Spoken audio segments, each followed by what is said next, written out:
Hey friends, Rob Lyons here with you, and today I'm hitting up a friend's house with some of this, and I'm not sure he knows I'm coming.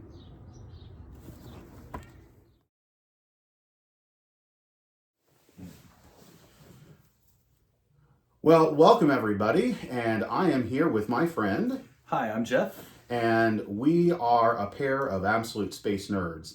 Last month we had an opportunity to go down to the Kennedy Space Center and actually see the Space Launch System on the launch pad. I think that was a bit of a dream of yours, right? It was, yes. So we had a great trip doing that, and in that process we were talking about model kits available of the SLS. Now, Jeff and I have both built the 200 scale that round 2 has available.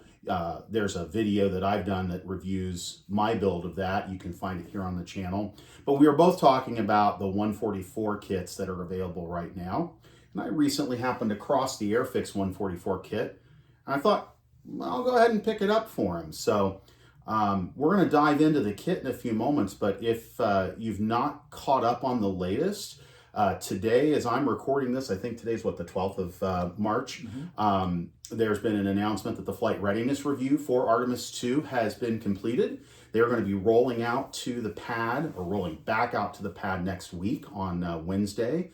And there is no need for a further wet dress rehearsal for this mission. So the April launch window appears to be a go from what we can see today. But I think in order to just really just have a little bit of fun with that and celebrate that, we ought to take a look at a model. And so what's your first impression? I mean, you got this sucker here in front of you now. What's your first impression just seeing the box in person instead of seeing it? Well, I've been impressed by the size. There's a graphic on this side of this that says this is the actual size of the model, and it goes up to about midway of the tank. So this model is just going to be huge, and the bigger the models, the better for me. So I'm pretty excited about the size of the model. And in comparing videos with the Revell kit, I felt like this one had more molded detail that I would appreciate. Whereas you had a different thought on that one. Yeah, I personally am kind of holding out for the Revell kit, and when we get inside and take a look at what's in the box, I'll give you my reason. It's really one reason, and it may be kind of vain, but it's the reason I'm holding out for. So we've had our update on SLS. My nerd and I are ready to pop this sucker open. So what do you say we find ourselves a knife and open this up? Yes, back here somewhere. Actually, I think it's over there. Oh. All right, here we are on the bench, and we're going to progress through a few sprues at a time. And then, Jeff, there's 2 of this sprue. We're just going to look at one because they're essentially identical. But first impressions of this main body of the solid rockets. So, if you can see the detail on these solid rocket boosters, it is just really amazing. I am thoroughly impressed with the RS-25 engines. And just a beautiful piece of molding. Well, like I noticed just as you were shifting around the light, and I don't know if our viewer can see it, I'm going to hold it up here just to make sure. You've got like the level of panel, or not panel, of conduit that's here even. Really puts to shame some of the molding on some of like our earlier space shuttle models, like the old Revell or even the Airfix shuttle models. Yeah, definitely. And even in bigger scales, like this is 144 scale. We've built 72 scale models that don't have this level of detailing. Right. Yeah. One thing that I think struck me is that the construction of the SRB reminds me very much of the 72 scale monogram kit, where you've got this bell shape that then holds in the this aft structure and is going to pin it into the in there together in one piece. And do you? Yeah, you do. In fact, I see the piece right there. My friend, always ready with something to show. Here's the piece I'm talking about, right here. You know, this is a 72 scale monogram shuttle and tank, and that very much reminds me of the way that this is set up. And here's the SRBs from the 72. Yeah, this is substantially more detailed. Very much so. That's going to make a modeler's life a lot easier. Now, one thing I do notice, though, that I'm not personally, there goes the part, not personally so hot about that I just realized is these SRBs are not going to join in such a way that the conduit raceway is going to cover. You're going to have to do a little bit of work here because those joints are going to be facing. Does this cover it? No, I think that's the external tank. Oh, okay. I think that's, now you got me saying external tank, the core stage feed line. So another really neat thing that I like here is that the mount for the main engines for the core stage looks really, really good. And you've got those main engines off that 72 scale. And yeah. The detail on this kit is so much better. And accurate. Yeah. You know, you would think at this scale you would have needed something accurate, but look at that. I mean, that is supremely accurate. I also really like another carryover. Sometimes in these smaller engines or in these smaller scales, the engines you'll have to put together, it's already one piece. It's molded as one piece. This is a really hard area to get rid of seam lines. So, yeah. All right. Any other comments on this one before we move on to our next? No, I think we should go on to the next pieces of the SRB. All right.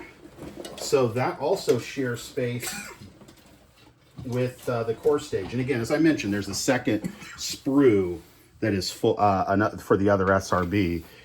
Here is your core stage and some additional SRB parts. And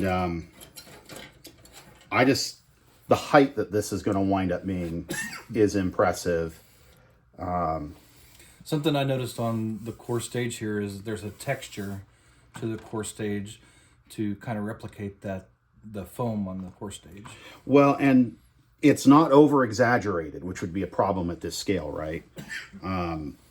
You know, even the 72 scale external tank, that course, or now we're throwing around core stage, external tank. That the foam effect on that one was slightly off scale to where a lot of modelers will. You want me to pull it over? Sure. Yeah. Of course, he would be building one. So you can see there's that. Hopefully this brings it out. If you've never built one of these before, you've got this, which is fine for the average modeler, but it's a little too overstated for how the shuttle's tank really was. And so a lot of people will sand this off and recreate it differently. I think this really strikes a good balance. It's going to be noticeably different from, for lack of a better term, the smooth or the white parts of the vehicle. Anything else you notice?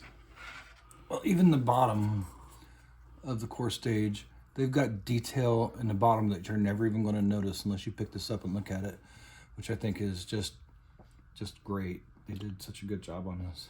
And to carry that theme over, you've got here the wrap of the boat tail portion, which likewise still has all of those itty bitty little pieces here and there that just give it a higher degree of authenticity. I'm with you there. I think this is going to be...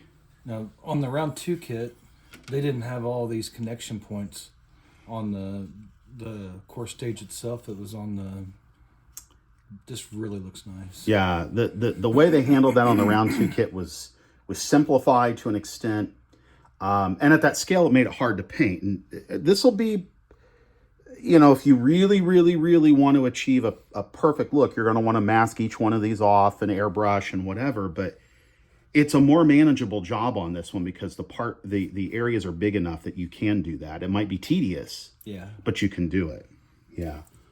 And I like that attention was paid to, like, for example, this is core stage. It needs to be textured. The foam area of the core stage, whereas this is smooth. So when you build it up, it's going to have that right look to it. And the tops of the boosters even have a little bit of, to a lesser level, a texture to them too because of the ablating that goes on there. And that's something that a modeler, you know, I honestly never really realized that until probably, well, it was when I started working on my Columbia build, when I realized just how the SRBs were put together, that it was painted differently. Growing up as a kid, it was just a big, long, white rocket, and there's a lot more intricacy to that, and that's carried over into the SLS system. And the separation motors on here are even more detailed than what the separation motors were on the 72 scale. Yeah.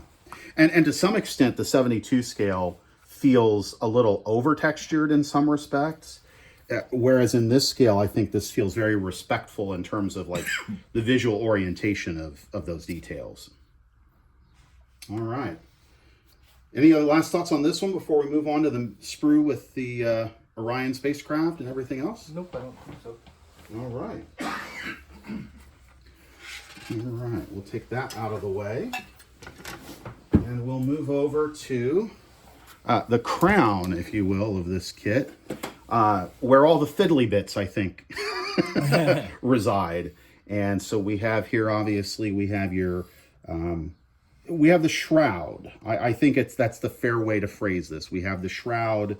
We don't actually have an Orion capsule per se, but we do have the shroud and everything that makes up the interim upper stage, together with other parts for example, the core stage and so forth. But what's your initial thoughts as you see this?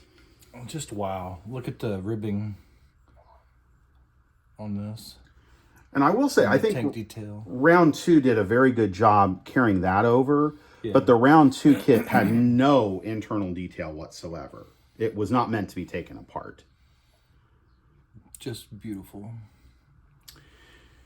The one area where I think this one surprises me is that, you know, given Airfix has a history, they've done the Apollo, they've done Saturn 1B, Saturn 5, and the Skylab Saturn 5. They've done the space shuttle. They have the skill to do it, but there is no Orion command module. There is no European service module. Even though you can detach the upper portion and you have the ICPS engine, it's hard to tell where all the parts are at here, but you've got all the parts to make a separable upper stage, which I think is nice. And I think it's the advantage to this kit is that you can separate it. You can't do that with the round 2 kit, and I don't believe you can do that with the Revell kit. It certainly does not have the detail for the interim stage. And I notice here the bane of your existence. Yeah, I'm gonna break those. I see it coming already. So if any of you out there are watching this and somehow have spare parts, send them to Jeff, P.O. Box, I Ruined My Model, Greenwood, Indiana. I just happened, the light happened to catch. I'm going to try to show it to the viewers here. There's even the hatch detail right there. Yeah. Okay. So, I mean, yeah. Going back to your argument about the look of this kit having really solid molding and detail, I got to give it to you. So far, everything I'm seeing here, you know, for the physical presentation, I'd probably give it an 8 out of 10. Now, when we built this, that hatch detail, it looks like we could probably put some wash in there. Yeah. And make that pop. Absolutely. A little panel line or just a general wash. You know, I guess the longer SLS sits on the launch pad, the more weathered we could make him. We can add some bird poop to it. Only to the tank, and only if you're a space nerd do you know what we're talking about, and that's okay. So, yeah, I'll be very curious to see how the Revell kit's details stack up against this. I'm really, really trying to hold out for that, even though I do want a 144 Artemis. Okay, let's see here. Next, we'll go through some of the other supporting material that comes with this. Jeff, here's the stand. So the one thing that I think would have been cool with this stand was the 144 space shuttle had a crawler that it sat on. It would have been really neat to have this been a crawler, since we don't have the tower structure to put around it. But I can still paint it like a crawler. Yeah, why not? Maybe I can find some tracks to put underneath of it to give it a little height. Well, it's 1/44 scale. I may even still have my old crawler tracks if you really want them. Yeah. I have to find them somewhere. But I think this is going to be great to paint. I really loved painting the 144 crawler. Then we've got a set of Humbrol brushes, poly cement, and paints that are here. I'll show you the painting instructions here in a moment. Visually, Jeff, these to me look pretty spot on color-wise. I think so too. Right over there's some Mission Rust color that I've been using on the external tank for the shuttle, and man, I think that they're awful darn close to that orange. Yeah. Now the real question is going to be, will this thin out well enough for you to hit with an airbrush? Maybe. Any of you who are out there who have experience with Humbrol paints, or even maybe specifically with the paints in this kit, drop a comment below and let us know. Can he thin this with airbrush thinner or something, Windex, whatever it may be, and get a good spray? Please let us know. His wallet will thank you and his patience will thank you. I think next, let's make some room. We'll look at the instructions next. So we have a full color cover here, front and back, and interiorly you've got some, I'm not going to go through every single page because that would get really repetitive, but it's a pretty good set of instructions. I do like how it kind of is emphasizing where your focal points are at and helping you recognize like the difference in pieces. You have here, for example, also, this helps you notice that there are some reinforcement rings that are going to go inside your core stage, in addition to just that tank top that is there. So this ought to be a sturdy model. And these instructions are so much more intuitive. I've been, every modeler has 10,000 projects in process. I've been building this Tamiya F-35, and let me tell you, the Tamiya instructions are the most unintuitive instructions I've ever seen in my entire life. So I really do appreciate those. Included with is a really nice color diagram, once again, that shows you where everything goes. The only thing I might challenge, and I would really like to see, is if that engine is actually gloss bright red, or if that's a case that was made famous when Revell gave the painting instructions for their Apollo spacecraft that came out in the late 60s. They had a picture where the engine on the service module was wrapped in its red shipping container, and they just thought that meant that the engine was supposed to be red, and that's what they told you to paint it. So I'll be curious to see that. Yeah, interesting. Then we have the instructions here for the core stage and the SRBs. Now, one thing you will notice on here, and we're going to get to the decals in a moment, but this was produced prior to the rollout for Artemis 2, and so some of the details for Artemis 2 are going to be missing and would have to be recreated. Here we have, I'm going to bring this up close because you'll need a look here at the decal sheet. What are some of your initial reactions just to seeing this? Where's all the decals at? That's my initial reaction. There's some, in the round 2 kit anyway, you got lots of detail like this and all the little dots around. This kit doesn't have any of that. Yeah, there's something like 36 different dots that appear to be ports and things that get slathered all over the round 2 kit. And actually at that 200 scale, they got maddening. I didn't use them all. I didn't use them all either. But on this scale, you could have placed them easier and better and been able to tell where they went. And the question becomes, are they going to be more obviously missing at this scale? Right. So this, I will be honest, this is what really has me wanting the Revell kit more, is the decal selection. First of all, I did mention this was developed before they rolled out Artemis 2, and I'm sure these were laid out before, the decal sheet was laid out before they even made the paint on the SRBs. They rotated the NASA worm logo off of the off of that cable raceway that goes down the side of the SRB. And so as a result, this decal is only designed to lay over that. So you can really only recreate Artemis 1 with this. You'd have to completely replace the decal, which is not impossible to do. We do have friends that make decals. We do have friends that make decals. Michael Wiley, Wiley's Model Decals. Sorry, had to throw that in case plug. you. Good plug. Good plug, yeah. If you've not seen my video on the Romulan Stormbird, his decals are on that, and they are excellent. There's the America 250 logo is not present either, but neither one of those are the one that bothers me. The one that bothers me is that the Revell kit will allow you to paint the entire core stage, and then will provide these changes where the tank foam is slightly lighter and more irregular, forming like these lines here. Yeah. That's a decal. Yeah.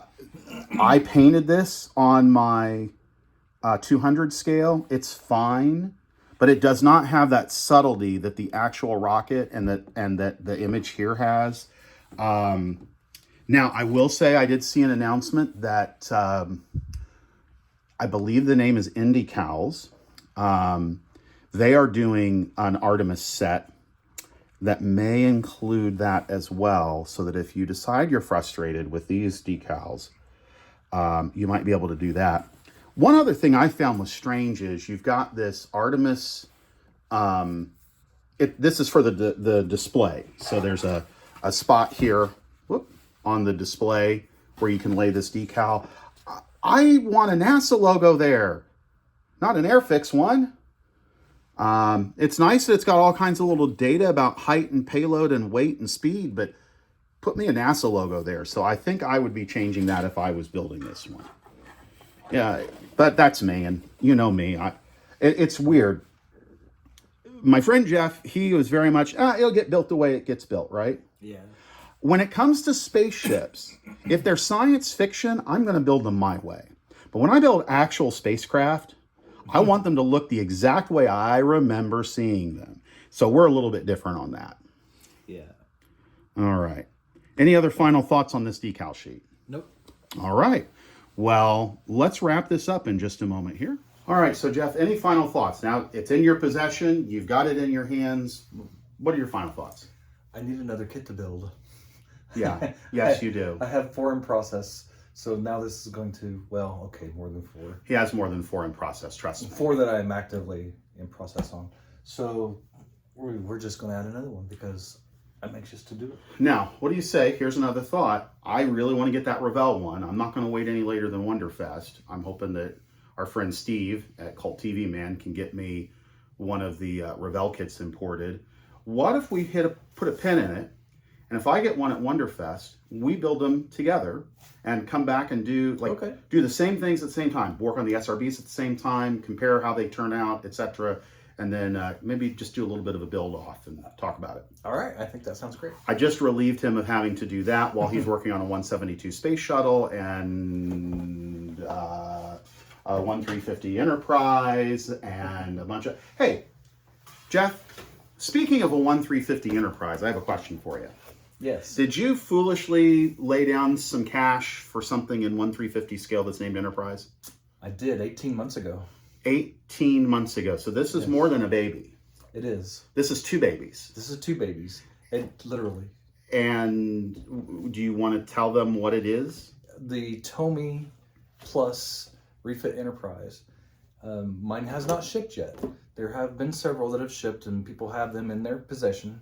And there will be 2 of them arriving at my door. I have one for sale for $10,000 if anybody wants to comment and hit me up. It will be for sale. I charge a $1,000 finder's fee. That makes it 11. Oh, it's going to be about $2,000 shipping. But no, I'm going to use one at work.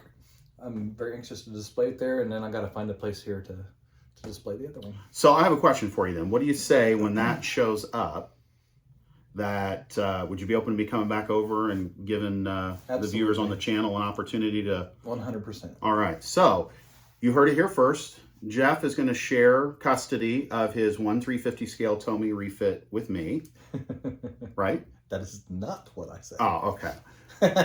Comment down below if you think he should share custody of his 1/350 scale refit Tomy with me. And when it arrives, we'll put together another video and we'll pop it up here so that you have an opportunity to see it. I will put it in my will too.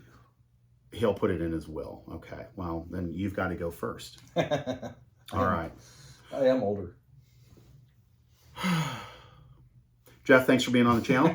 You're welcome. And look forward to seeing you again soon, Yes. both for that refit Tomy and maybe, just maybe, if I can find a Revell to do a build off. Yep. So until next time, Rob Lyons here. Thanks for joining us. And please hit the like and subscribe below. And if you do that enough times, maybe I can start making some money, and maybe then I'll be able to afford, you know, a 350 refit. I was thinking lunch somewhere. Oh. Have a good night.